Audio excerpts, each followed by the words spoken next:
Hai sobat tercinta, ketemu lagi bersama kami di channel Pindah Haluan. Nggak berasa ya kita sudah memasuki bulan Rabiul Awal, bulan kelahiran baginda Rasulullah Shallallahu Alaihi Wasallam. Seorang Rasul yang diutus untuk membawa rahmat dan kasih sayang bagi manusia dan semesta alam, rahmatan lil alamin. Lalu siapakah Nabi Muhammad ini? Nasabnya ialah Muhammad bin Abdullah, bin Abdul Muthalib, bin Hashim, bin Abdi Manaf, bin Qusay, bin Kilab, bin Murrah, bin Ka'ab, bin Lu'ay, bin Galib, bin Fir, bin Malik, bin Nador, bin Kinanah, bin Huzaimah, bin Mudrikah, bin Ilyas, bin Mudor, bin Nizar, bin Ma'at, bin Adnan. Selanjutnya bahwa Adnan termasuk keturunan Ismail bin Ibrahim, Nabi Allah.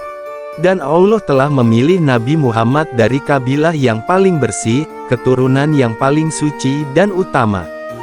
Tidak ada sedikit pun karat-karat jahiliyah yang menyusup ke dalam nasabnya. Nabi Muhammad dilahirkan pada hari Senin malam, 12 Rabiul Awal tahun Gajah, yakni tahun di mana Abraham al-Ashram berusaha menyerang Makkah dan menghancurkan Ka'bah. Lalu Allah menggagalkannya dengan mukjizat yang mengagumkan, sebagaimana diceritakan di dalam Al-Quran Surah Al-Fil ayat 1-5. Nabi Muhammad dilahirkan dalam keadaan yatim. Bapaknya Abdullah, meninggal ketika ibunya mengandungnya 2 bulan. Lalu beliau diasuh oleh kakeknya, Abdul Muthalib.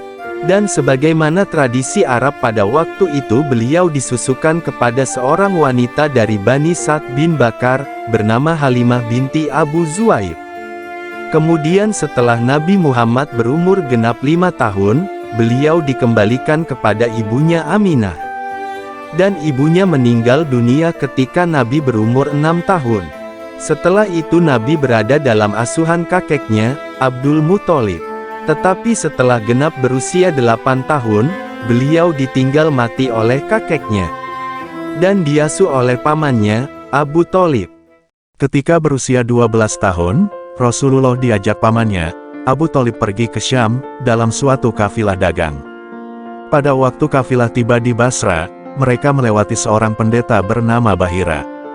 Ia adalah seorang pendeta yang banyak mengetahui Injil dan ahli tentang persoalan kenasranian. Kemudian Bahira melihat Nabi, lalu ia mulai mengamati Nabi dan mengajak berbicara. Kemudian Bahira menoleh kepada Abu Thalib dan menanyakan kepadanya, "Siapakah anak ini di sisimu?" Abu Thalib menjawab, "Anakku." Hal ini dilakukan karena kecintaan Abu Thalib kepada Nabi.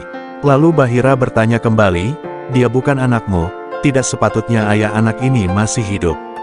Abu Thalib berkata, "Dia adalah anak saudaraku." Kemudian Bahira bertanya kembali, apa yang telah dilakukan oleh ayahnya? Abu Thalib menjawab, dia meninggal ketika ibu anak ini mengandungnya. Bahira pun berkata, Anda benar, bawalah dia pulang ke negerinya, dan jagalah dia dari orang-orang Yahudi.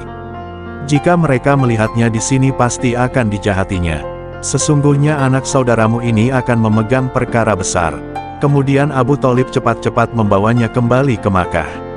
Memasuki masa remaja, Rasulullah mulai berusaha mencari rezeki dengan mengembalakan kambing.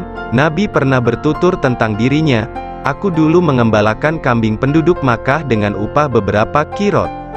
Selama masa mudanya, Allah telah memeliharanya dari penyimpangan yang biasanya dilakukan oleh para pemuda seusianya, seperti berhura-hura dan permainan nista lainnya.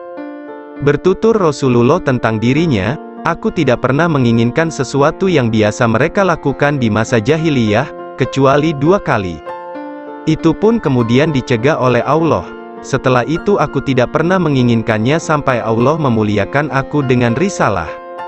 Yaitu ketika aku mengembala kambing bersama seorang teman, aku titipkan kambing itu dan aku pergi memasuki kota Makkah untuk begadang, aku lihat ada pesta nyanyian.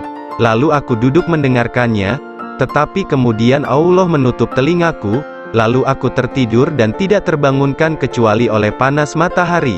Kemudian pada malam yang lain aku masuk ke Makkah, lalu aku mengalami kejadian sebagaimana malam terdahulu. Setelah itu aku tidak pernah lagi menginginkan keburukan."